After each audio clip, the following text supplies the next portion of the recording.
Hey YouTube, this is the Death Scouter with another video. Today we're changing the oil on a 2008 Pontiac Solstice GXP, and I want to run through the list of tools you're going to need.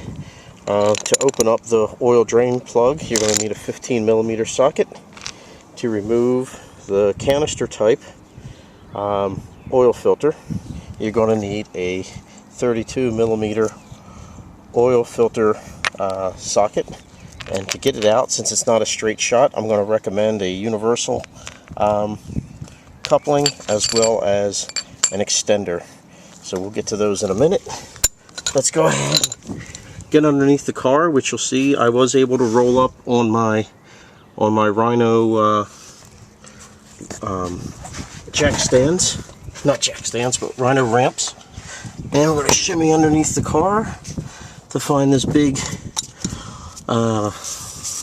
section here, which is our oil drain, our oil pan, and throw my 15mm socket on there. Make sure we're set to loosen and take care of that. I'm a big fan of these nitrile gloves, so I don't have to wash my hands afterwards. And if I can do this without too much mess, we'll go ahead and start draining the oil out of this machine. There we go. And because I do this in a street, I line my ground with a cardboard box to catch anything that drips. And of course, if you do spill anything, an absorbent like cat litter would be good. I even come out sometimes afterwards because I feel kind of guilty about the environment, and I spray some Simple Green in here to break down the grease of anything, or you can use Dawn detergent. That's a good degreaser as well. So what we're going to do here is, after pulling out the drain plug, I'm going to let the engine drain completely, get all the oil out.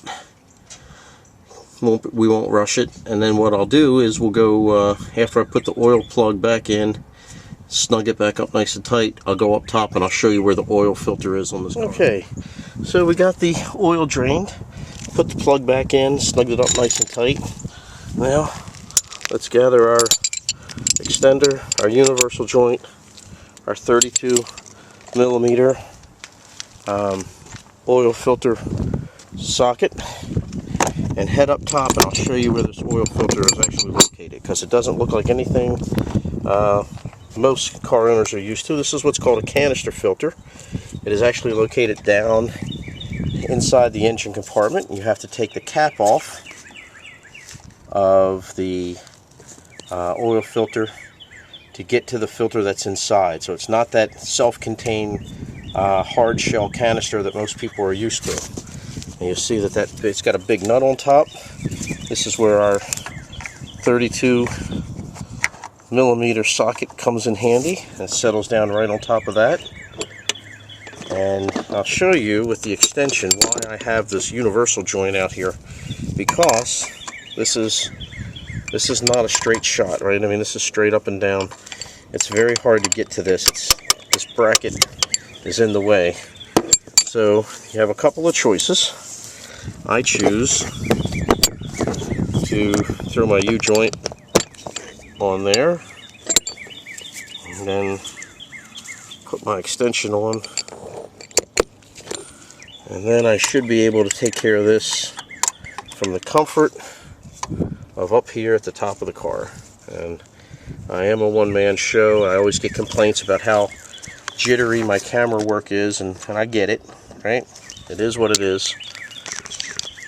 But that's what happens when you're not a movie producer. You're a guy out in the street with a flip cam. Alright, so very simple.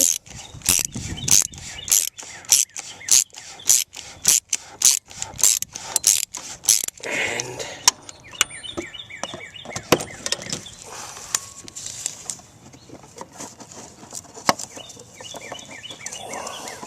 coming up through here is the oil filter. Okay, so all I did here was just snapped out the dirty, and you'll see that these tabs here on the bottom are what snap this in place into the lid and hold it securely in place. And the other thing that comes in the box is a new O-ring gasket, which we will put here, and this will make sure that we have a nice sealed connection when we screw this back down. And with everything I do with oil changes, be it your traditional filter or perhaps this O-ring, I will wet this all the way around with fresh oil to make sure that we get a nice tight seal. Let me just show you how this snaps in there. See, it just snaps down and holds us in place, and that's what allows you to invert this over and have the oil filter stick in place when you're trying to put the cap back into the threaded area. So I'm going to go ahead and do that, and then obviously this is going to be our oil fill. Nice enough for Pontiac to tell us exactly what type of oil and weight we take. I run pure synthetic. I believe in synthetics without question. Do my oil changes religiously, and I don't run my car like a crazy man. And you know, my stuff seems to last forever. Got 200,000 on my Jeep. Got about 65,000 on this. You know, pays to take care and do that routine maintenance. And then hopefully this is good advice for you, and nothing really much to see other than I'm just going to screw this back together once I change out that O-ring. If you have trouble getting that O-ring off, a small screwdriver or some kind of metal pick will help pry that out, and then you just scoot this back over and put it in place. So guess I'm rambling on now. It's just an oil change. Make sure you check your dipstick as you're filling, and do not overflow your oil. Do not overfill it. Too much oil in the engine will create an awful lot of oil pressure, can blow out rear main seals. So always try to put in the right amount, not too little, not too much. Alright, have a good day. I just want to point out that this oil cap cover is plastic, and I have no faith in plastics.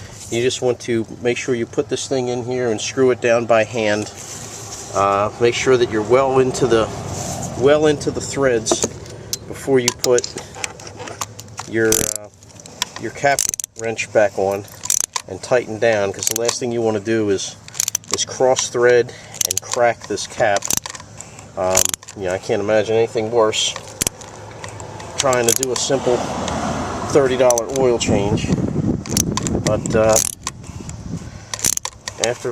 once it's in, you just want to snug it, right? Don't want to monster mash it and crack the plastic, but we're snug. And a nice release. And take your paper towels, kind of clean up after yourself, get all your grease out.